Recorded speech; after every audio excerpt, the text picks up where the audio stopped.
এটা হলো কৃষ্ণচূড়া কবর, যেটা সিলেট জেলার কোম্পানিগঞ্জ উপজেলায় অবস্থিত। হ্যালো হোয়াটসঅ্যাপ গাইস, আসসালামু আলাইকুম। আমি মাসুম আছি আপনাদের সাথে। গাইস, ভিডিওর থাম্বনেল দেখে বুঝতে পারতেছেন আজকের ভিডিওটা কি নিয়ে। গাইস, আমি আজকে আপনাদেরকে দেখাবো সিলেট জেলার কোম্পানিগঞ্জ উপজেলার ভিতরে অবস্থিত একটি কবর, আর সেই কবরের নাম হলো কৃষ্ণচূড়া কবর। আর গাইস, এই কবরটা আমি চিনি না। কিছু মানুষ আমার ভিডিওর কমেন্ট বক্সে এসে লিখছে যে ভাই কৃষ্ণচূড়া কবর নিয়ে একটা ভিডিও বানান, তাই আমি চলে আসলাম আজকে সেই কৃষ্ণচূড়া কবরটা দেখানোর জন্য। দেখুন গাইস, আমি রাস্তার মধ্যে আছি, আর কিছুক্ষণের ভিতরে আমি চলে যাব সেই কৃষ্ণচূড়া কবরে।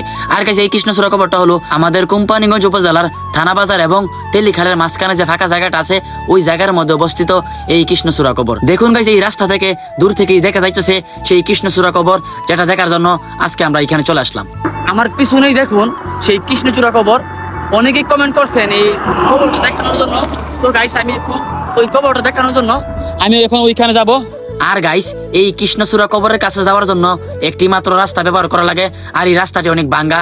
যেহেতু এই রাস্তা দিয়ে কোনো মানুষ যাতায়াত বা চলাচল করে না, যার কারণে এই রাস্তাটি কেউ আর ঠিক করে না। আর গাইস দেখুন, অলরেডি চলে আসলাম আমরা সেই কৃষ্ণচূড়া কবরের পাশে। গাইস, এটাই হলো সেই কোম্পানিগঞ্জ উপজেলার ভাইরাল সেই কৃষ্ণচূড়া কবর। অনেকেই কমেন্ট করছেন যে এই কবরটা নিয়ে ভিডিও বানানোর জন্য, তাই ভাবলাম এইদিকে যেহেতু যাইতেছি একটা কবরটা নিয়ে একটা ভিডিও বানানো থাক। এখন গাইস, আমি এই জায়গার সম্পূর্ণ কিছু আমি তুলে ধরার চেষ্টা করব। গাইস, এই রাস্তা থেকে যখন মানুষ এই দিক দিয়ে যাতায়াত করে, তখন এই কবরটি মানুষের চোখের সামনে ভেসে উঠে। দূর থেকে অনেক সুন্দর লাগে এই কবরটি দেখতে। তো আমি দেখুন এইখানে আছি এই মুহূর্তে। এই কবরের পাশে দেখুন অনেকেই ধান চাষ করতেছে, অনেকে ধান কাটতেছে। এখানে একটা পুকুর আছে রাস্তার মাঝখানে, রাস্তাটা ভেঙে এখানে পুকুর হয়ে গেছে। এখন দেখুন আপনারা, আমি যতটুকু পারতেছি আমি আমার ক্যামেরার মাধ্যমে তুলে ধরার চেষ্টা করতেছি। মূলত এই গাছটার নাম সম্ভবত কৃষ্ণচূড়া, আমি সঠিক জানি না।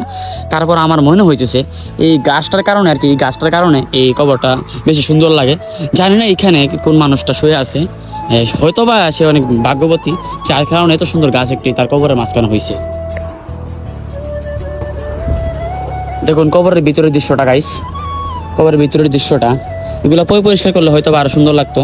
আমার সঙ্গে যদি কোনো কিছু থাকতো আমি পরিষ্কার করে দিতাম এই মুহূর্তে, কিন্তু যেহেতু আমার সঙ্গে কোনো কিছু নাই, যার কারণে আমি পরিষ্কার করতে পারিনি। এই গাছটি মূলত এই কবরের মাঝখানে হয়েছে। দেখুন কবরের মাঝখানে এই গাছটি হয়েছে, এই দিকে ভেঙে যাইতেছে এই জায়গাটা।